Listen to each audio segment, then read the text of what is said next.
자, 그러면은 우리 영양교육 시작하도록 하겠습니다. 영양교육이 이제 오늘이 마지막 시간이에요. 그래서 4주차니까 오늘로써 이제 영양교육을 마치고 다음 주부터는 이제 법규가 들어가거든요.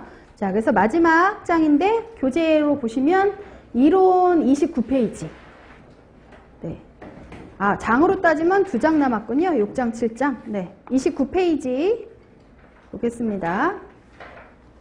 지난 시간에는 이제 우리 상담에 대해서 쭉 전체적으로 뭐 이론이라든지 뭐 실시 과정의 순서라든지 뭐 도구들이라든지 해서 식사 구성안도 사실은 이제 그런 내용을 같이 그 도구에서 같이 배웠고요. 자, 6장 보시면 이제 영양 정책하고 또 그 영양 정책과 관련 있는 우리 국내의 기구들, 그 다음에 이제 국제기구를 몇 개만 좀 정리해 보려고 해요. 자, 이제 일단은 이제 그동안에 우리나라가 쭉 이제 해왔던 영양 정책들을 보면 대표적으로 이런 것들이 있는데요.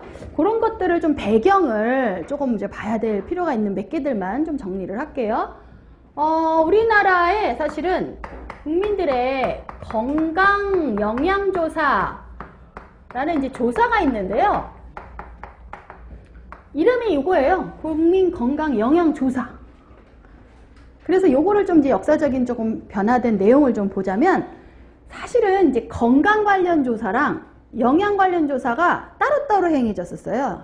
1960년대, 70년대는. 그러다가 얘가 이제 1995년에 이 명칭이 이렇게 건강영양조사라고 이렇게 명칭이 통합됐어요. 원래는 사실은 아예 따로따로였거든요. 건강 관련 조사 따로, 영양 관련 조사 따로. 근데 이제 이 95년에 명칭이 이렇게 국민건강영양조사 해서 이제 건강과 영양의 같이 통합돼서 실시가 되게 되었는데, 요거는 뭐냐 하면 요 법을 이름을 하나 기억을 좀 해주셔야 돼요. 국민건강증진법 이라는 법이 만들어진 게 95년도예요. 국민건강증진법. 사실은 우리나라가 뭐 1970년대 이럴 때는 이렇게 어떤 그 건강에 대해서 그렇게 많은 신경을 쓸 여력이 없었어요, 사실은. 그때는 막 경제적으로 상황도 안 좋고 그러니까 어떻게든지 이제 경제 상황을 좋게 하자 뭐 이런 거에 주로 관심이 있었잖아요.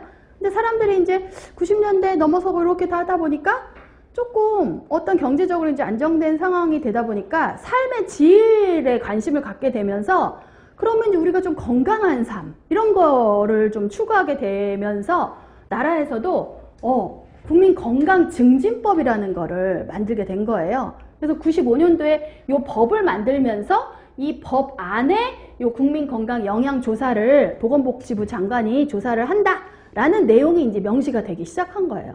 그래서 이렇게 건강영양조사라는 이 명칭, 통합명칭이 생긴 게 이제 95년도에 이 법이 만들어지면서 이 법에서 이 조사 명칭을 이렇게 명시를 해서 이렇게 통합돼서 명칭을 이 통합 명칭을 쓰게 됐고요. 그리고 이제 실제 시행이 된 거는 98년도서부터 이 조사가 시행됐었어요. 이 건강영양조사는 법적으로는 이제 95년도에 이런 조사를 한다라고 했었고, 근데 실제 조사가 시작된 거는 98년도서부터 일기조사가 시작이 됐습니다. 그래서 이런 이제 그 내용이 좀 역사적인 배경으로 있고요. 그리고 이제 건강영양조사와 관련해서 지금도 이제 시행을 하고 있는데, 지금 시행하는 게 크게 3분야에 대한 조사를 합니다. 그래서 그 조사 분야가 3개라는 거. 그래서 뭐에 대한 조사하냐 하면 일단 영양, 그리고 건강 설문, 그리고 검진. 이렇게 3분야에 대한 조사를 한다. 조사 분야가 3개예요. 네. 그리고 이제 영양과 관련해서 우리가 2가지의 식사조사법을 쓰거든요. 그래서 국민건강조사에서 이용하는 식사조사법을 골라라. 이런 문제가 나오면 요 2개를 쓰시면, 고르시면 돼요, 답에서. 24시간 해상법 하고요. 그 다음에 식품섭취빈도조사법. 이렇게 2개의 조사법을 쓰고 있어요.